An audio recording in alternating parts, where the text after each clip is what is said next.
এখনও পোষণ ট্র্যাকারে নতুন registration specially face recognition system জন্য বেনিফিশিয়ারি সেন্টারে না থাকলেও আপনি করতে পারবেন। এই জন্য আমি একটা প্রেগনেন্ট মাদারে করছি এখানে রেজিস্ট্রেশন। আগে তো ওনার যে 12 ডিজিট আধার কার্ড নাম্বার ঢুকাইছে এখানে, ঠিক আছে। আধার কার্ড নাম্বার যে আছে আপনার মোবাইল নাম্বার সাথে লিঙ্ক থাকতে হবে, না হলে আপনার ফার্দার রেজিস্ট্রেশন হবে না, ঠিক আছে। এই জন্য আধার কার্ড নাম্বার ঢুকাই দিচ্ছি আমি। তারপরে ঢোকার পরে ওনার যে মোবাইল নাম্বার আছে মোবাইল নাম্বারও ঢুকাই দিয়েছে। মোবাইল নাম্বার ঢোকার পরে আপনি যে প্রসিড অপশান আছে ওটা প্রসিড অপশানে ক্লিক করে দেন। এটা ক্লিক করার পরে রিকোয়েস্ট ওটিপি, ঠিক আছে। ওনার মোবাইল নাম্বারে 4 ডিজিট ওটিপি চলে গেছে, তো বেনিফিশিয়ারিকে কল করে আপনি ওটিপি নিতেও পারে, না হলে উনি সেন্টারে থাকেও আপনি ওটিপি ওনার থেকে নিতে পারে, ঠিক আছে। তারপরে ভেরিফাই করে দেন, তারপরে প্রসিড টু ইকেওয়াইসি। তারপরে আপনার এখানে দেখেন মেরি পেহচান, এটা এখানেও আপনার আধার কার্ড নাম্বার ঢুকাইতে হবে, ঠিক আছে। আধার কার্ড নাম্বার ঢোকার পরে নিচে যে বক্সে যে লেখা আছে ওটাও সেম টু সেম অন্য বক্সে আপনাকে টাইপ করতে হবে।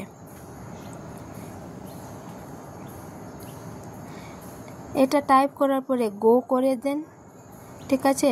এখনও ওনার মোবাইল নাম্বারে আবার 6 ডিজিট ওটিপি চলে গেছে, তো এটা কন্টিনিউ করে দেন টাইপ করার পরে, ঠিক আছে।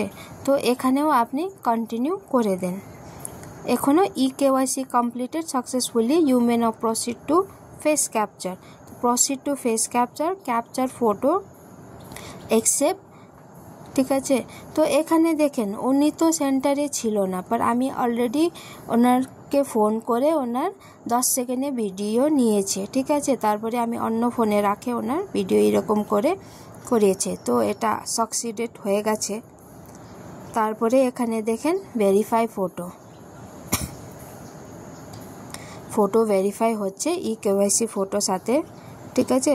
তো ভেরিফাই হওয়ার পরে এখানে দেখেন ফেস ভেরিফিকেশন সাকসেসফুলি। তো এরকমও আপনি করতে পারবেন, ঠিক আছে। যে হতে পারে কি প্রেগনেন্ট মাদার দূর থাকে, তো এরকম করেও করতে পারবেন, এই একটা অল্টারনেটিভ মেথড আছে।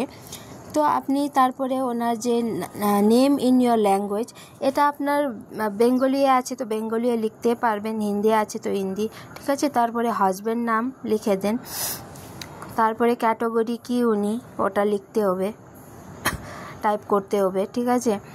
তারপরে এখানে রেসিডেন্স টাইপ অন্য আছে আপনার লাস্ট মেনস্ট্রুয়াল পিরিয়ড, ঠিক আছে। এটা আপনাকে এমসিপি কার্ডে দেখতে হবে আর ওখান থেকে নিতে হবে। তারপরে উনার ফার্স্ট প্রেগনেন্সি আছে কি আছে না ওটা। তারপরে date of first ANC antenatal checkup, এটা এমসিপি কার্ডে থাকবে, ওখান থেকে আপনি ডেট দেখে এখানে ঢুকাইতে হবে। তারপরে ওনার হাইট সেন্টিমিটারে দিতে হবে, ঠিক আছে। ওয়েটও কেজিয়ে দিতে হবে, উনি কত ওয়েট। তারপরে ওনার হেমোগ্লোবিন কত আছে এটাও আপনার এমসিপি কার্ডে থাকবে, ওটা হেমোগ্লোবিনও দিতে হবে। তারপরে সাবমিট করে দেন, সাবমিট করার পরে ডান করে দেন। তারপরে আবার রিফ্রেশ করেন পেজ, বেনিফিশিয়ারি যান, ঠিক আছে। আমি আবার ব্যাক করে বেনিফিশিয়ারি যাচ্ছি, তো এখানে দেখেন ওনার সাকসেসফুল হয়ে গেছে। Thank you.